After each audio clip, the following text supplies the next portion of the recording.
दोस्तों आज की कहानी है। भाभी जी, आप मेरे बच्चों को आपके मायके से आया हुआ टीवी क्यों नहीं देखने देती। दोस्तों कहानी शुरू करने से पहले अगर आपने चैनल को सब्सक्राइब नहीं किया हो तो कर लीजिए ताकि आपके पास पहुंच सके हर नया वीडियो। बहू, ये क्या कर रही हो तुम? पुतल से तुम्हारी हिम्मत कैसे हुई मेरी नातिन को डांटने की? 4 दिन को मेरी बेटी और नातिन आए हैं पर तुम्हारी आंखों को ये इतने खटकते हैं कि तुम किसी तरह अपना गुस्सा इन पर दिखाकर इन्हें यहाँ से जल्दी भगाने का पूरा इंतजाम कर रही हो। बीना जी का लगातार बड़बड़ाना चालू था। उधर ये सब सुनकर पुनीता की तो हालत ही खराब हुए जा रही थी। ओह, मेरी कौन सी मति मारी गई थी जो मैं अपनी ननद के इन शरारती बच्चों को शिष्टाचार सिखाने चली थी। दरअसल पुनीता को इस घर में ब्याह कर आए हुए अभी कुछ ही महीने हुए थे और जैसा कि बहुधा हर नई बहू को ससुराल में बसने में स्थापित होने में थोड़ा समय लगता ही है और सास के साथ थोड़ी बाताबाती, थोड़ी नोकझोंक, सामान्य सी बातें। लेकिन यहाँ पर पुनीता को अपनी सास की सिर्फ झिड़कियाँ ही नहीं सुननी पड़ती थी बल्कि बार बार उसकी बराबरी उस घर की कार्य कुशल और निपुण बेटी आभा से की जाती थी। यहाँ तक भी पुनीता बर्दाश्त कर लेती, लेकिन उसकी ननद अपने दोनों आपत के पोटलों बेटी पुतल और बेटे पिंडू के साथ हर महीने कम से कम 1-2 दिन के लिए जरूर टपक पड़ती थी और उसके दोनों बच्चे शरारती भी तो कम नहीं थे। इसके अलावा पुनीता के मायके में कोई छोटा बच्चा नहीं था तो उसे बच्चों को किस शैतानी पर डांटना है, किस बात पर प्यार से समझाना है और किस बदमाशी पर उनके कान मल देना है, ये बात पता नहीं थी और ना ही उसे कोई अनुभव था। और तो और उसे ये बात कहीं पता थी कि अपने बच्चों को डांट सकती हैं और दूसरे के बच्चों को नहीं, और अपने से बड़ी ननद के बच्चों को तो बिल्कुल नहीं डांट सकती। यहाँ ये सब बात पुनीता को अगर पता होती तो वह सास से डांट खाने के डर से डर ही क्यों रही होती। और आज तो पुनीता से जघन्य अपराध हो गया था क्योंकि उसने अपनी बड़ी ननद के बच्चों को डांट दिया था, वह भी सास की उपस्थिति में। दरअसल हुआ ये था कि बार बार ननद का बेटा पिंटू टीवी का रिमोट बिस्तर पर पटक रहा था और अपनी बहन पुतुल के साथ केस खेल रहा था। किसी भी वक्त टीवी की स्क्रीन पर रिमोट लग सकता था या रिमोट गिरकर टूट सकता था, इसलिए पुनीता ने पहले तो 2-3 बार उन्हें समझाने की कोशिश की पर जब वह दोनों शैतान नहीं माने तो उसने तनिक गुस्से से कहा, लगता है आप लोग रिमोट या टीवी दोनों में से कोई एक चीज तो जरूर तोड़ देंगे।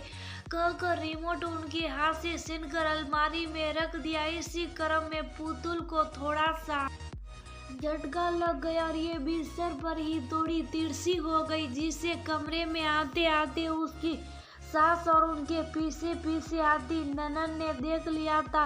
पुनीता जब रिमोट छीनकर जाने लगी तभी नानी और बच्चों की मम्मी ने कमरे में प्रवेश किया। उन्हें देखकर अब दोनों बच्चे और भी पैर पटक कर रोने लगे। इस बात का मतलब पुनीता की ननद ने ये लगाया कि सुखी ये टीवी पुनीता के दहेज में आया था, इसलिए उसने बच्चे को डांट कर उसका रिमोट छुपा कर रख दिया था। जबकि पुनीता के दिमाग में ये बात बिल्कुल नहीं थी कि ये टीवी उसके पिता ने दिया है या फिर ससुराल का है।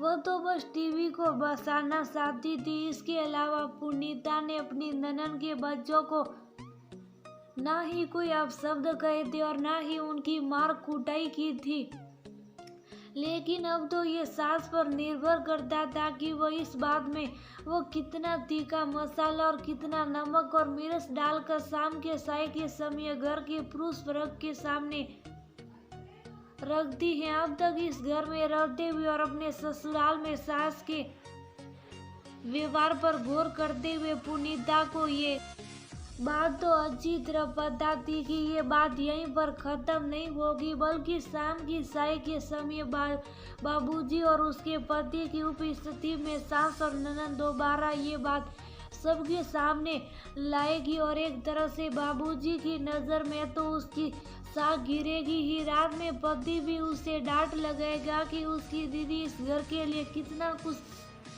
कर चुकी है और उस बच्चे कितना महत्वपूर्ण स्थान रखती है। आधी आधी पानी बहुत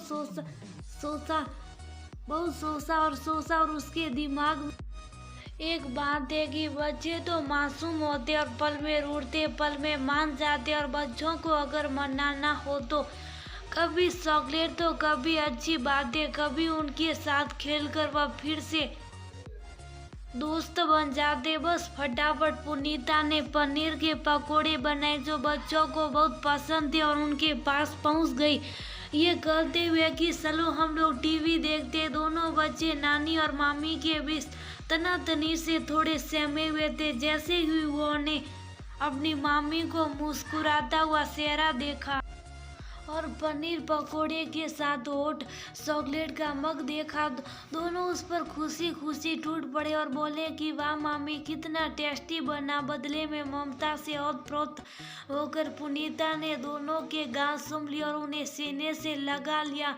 इसके बाद और दोनों कार्टून शो देखते हुए पुनीता के दोनों एक एक साइड बैठ गए। एक पुनीता के दाएं और एक उसके बाएं बैठ गए थे। थोड़ी देर बाद सास और ननद उस कमरे में आई तो दोनों सो गई कि जिस पुनीता की शिकायत वो लोग आज शाम में लगाने वाली थी, वो पुनीता तो दोनों बच्चों को अपनी गोद में लेकर प्यार से कभी किसी के बाल सहला रही थी तो कभी किसी के गाल सूंघ रही थी। और दोनों बच्चे भी कार्टून देखते देखते हंसते हुए कभी पुनीता से प्यार से लिपट जाते तो कभी अपने नन्हे हाथों से पनीर के पकोड़े खिलाने लगते। तीनों जिस तरह से आपस में हंस बोल और खिलखिला रहे थे उसे देखकर तो बिल्कुल नहीं लग रहा था कि थोड़ी देर पहले पुनीता ने उन्हें डांटा होगा और इन बच्चों को अपनी मम्मी से कोई नाराजगी नहीं होगी।